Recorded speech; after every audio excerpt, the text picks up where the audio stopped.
RTC బస్సుల్లో ప్రయాణించండి, సురక్షితంగా గమ్యస్థానానికి చేరుకోండి. ఇది నినాదమే కాదు, దశాబ్దాలుగా అతి తక్కువ ప్రమాదాలతో ఇది నిరూపితమవుతోంది. కానీ వైసీపీ సర్కార్ అధ్వాన రోడ్లు, డొక్కు బస్సులు, అనుభవం లేని డ్రైవర్లతో ప్రయాణికులను ప్రమాదాల బారిన పడేలా చేసింది. అధికారంలోకి రాగానే రోడ్లు మరమ్మతులు చేపట్టి కొత్త బస్సులను రోడ్డెక్కించిన కూటమి ప్రభుత్వం ఇప్పుడు అన్ని డిపోల్లోని డ్రైవర్లు, మెకానికల్ సిబ్బంది, అధికారులకు శిక్షణ ఇప్పించి ప్రమాదాలు నివారించే పనిలో నిమగ్నమైంది. గతంలో దేశంలోనే అతి తక్కువ ప్రమాదాలతో ఏపీఎస్ఆర్టీసీ రికార్డు సృష్టించింది. వైసీపీ హయాంలో డొక్కు బస్సులు, గుంతల రోడ్లతో ప్రమాదాలు పెరిగి ఆ రికార్డు మసకబారింది. ఇప్పుడు సురక్షిత ప్రయాణానికి చిరునామా ఆర్టీసీ బస్సు అనే పేరు నిలబెట్టడానికి కూటమి సర్కారు తీవ్రంగా కృషి చేస్తోంది. ఇప్పటికే కాలం చెల్లిన బస్సుల స్థానంలో 1480 కొత్త వాటిని కొనుగోలు చేసి దశలవారీగా అందుబాటులోకి తెస్తోంది. రాష్ట్ర వ్యాప్తంగా రోడ్ల మరమ్మతులు చేపట్టింది.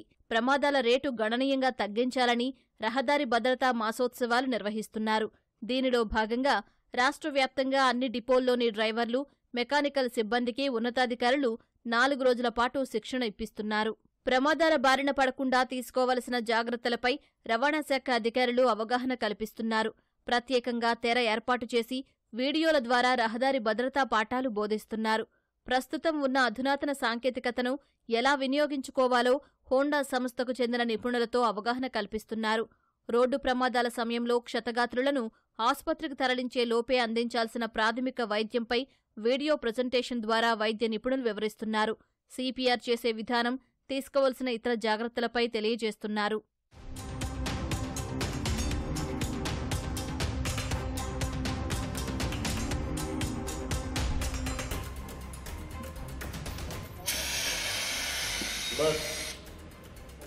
బస్సుల్లో అగ్ని ప్రమాదాలు జరగకుండా ముందస్తుగా తీసుకోవాల్సిన చర్యలపై అగ్నిమాపక భద్రతా అధికారులు శిక్షణ ఇస్తున్నారు.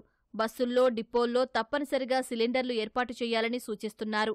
ఇంజన్ రేడియేటర్లో నీటిని ఎప్పటికప్పుడు తనిఖీ చేసుకోవాలని, డీజిల్ ట్యాంకు వద్ద లీకులు లేకుండా చూసుకోవాలని, అత్యవసరమైనప్పుడు మాత్రమే హ్యాండ్ బ్రేక్ వాడాలని తెలియజేస్తున్నారు. తయారీ సంస్థలు అనుమతించిన లైట్లు మాత్రమే వినియోగించాలని, లేదంటే బ్యాటరీపై లోడు ఎక్కువై షార్ట్ సర్క్యూట్ అయ్యే ప్రమాదముందని సూచిస్తున్నారు. సేఫ్టీ నామ్స్ కనుక మీరు మెయింటైన్ చేసినట్టయితే ఖచ్చితంగా కూడా రోడ్ వెహికల్స్ అయ్యి కూడా ఫైర్ కాలేదంటే ఖచ్చితంగా మీ ఆస్తిని మీరు రక్షించుకోవచ్చు. అదేవిధంగా మీ ప్రాణాలను కానీ మిమ్మల్ని నమ్ముకొని ఆ బస్సు ఎక్కిన 30 మంది 40 మంది ప్రయాణికులను కూడా మీరు సురక్షితంగా గమ్యాలకు చేర్చుకోవచ్చు. ప్రతి బస్సులో కూడా ఫైర్ ఎక్స్టింగ్విషర్ ఖచ్చితంగా కూడా ఒకటి పెట్టుకొని, అదే పెట్టుకోవడమే కాదు దాని ఆపరేషన్ ఎలా చేయాలనేది కూడా మీరు నియరెస్ట్ ఫైర్ స్టేషన్ ఆఫీసర్కి వచ్చిన లెటర్ పెడితే అవేర్నెస్ కార్యక్రమం కూడా కండక్ట్ చేస్తారు. దాన్ని ఆపరేషన్ చేసే స్టైల్ నేర్చుకొని కనుక మీరు సురక్షితంగా కూడా మీరు బస్ డ్రైవ్ చేయడానికి ఉపయోగం ఉంటుంది. మాసోత్సవాల కింద ప్రభుత్వం వారు నిర్వహిస్తున్నారు. దీనిలో భాగంగా మా ఆర్టీసీ డ్రైవర్స్ అందరికీ రేట్ ఆఫ్ యాక్సిడెంట్స్ తగ్గించడానికి, వారికి అవగాహన కల్పించడానికి ఈ కార్యక్రమం నిర్వహించాం. ఫైర్ యాక్సిడెంట్స్ అవ్వచ్చు, దైనందిన డ్రైవింగ్ హ్యాబిట్స్లో మార్పులు చేసుకుంటారని కోరుతూ ప్రతి జిల్లాలోని ఈ కార్యక్రమం జరుగుతుంది. డ్రైవర్లు ముఖ్యంగా ఏంటంటే ఫైర్ యాక్సిడెంట్స్ గురించి ఫైర్ ఆఫీసర్ గారు చెప్పారు. ఏ విధంగా అవాయిడ్ చేసుకోవాలి, యాక్సిడెంట్ జరగకోకుండా ఏ విధమైన ప్రికాషన్స్ తీసుకోవాలనేది ఎంఏ గారు చెప్పి ఉన్నారు. వాటన్నిటి కూడా తూచా తప్పుకోకుండా పాటిస్తామని చెప్పేసి ఫ్యూచర్ భవిష్యత్తులో ఏ విధమైన ప్రమాదాలు లేకోకుండా అన్ని చర్యలు, వారు చెప్పిన అన్ని చర్యలు మేము పాటిస్తామని చెప్పి డ్రైవర్లకి ప్రతినిత్యం సలహా గేట్ మీటింగ్ ద్వారా చెప్తున్నాం. సర్వీసులో ఇప్పటివరకు ఒక్క ప్రమాదం కూడా చేయకుండా ప్రయాణికులను సురక్షితంగా గమ్యస్థానాలకు చేర్చిన ఉత్తమ డ్రైవర్లని సన్మానించారు. అవార్డులు, నగదు ప్రోత్సాహకాలు అందజేశారు.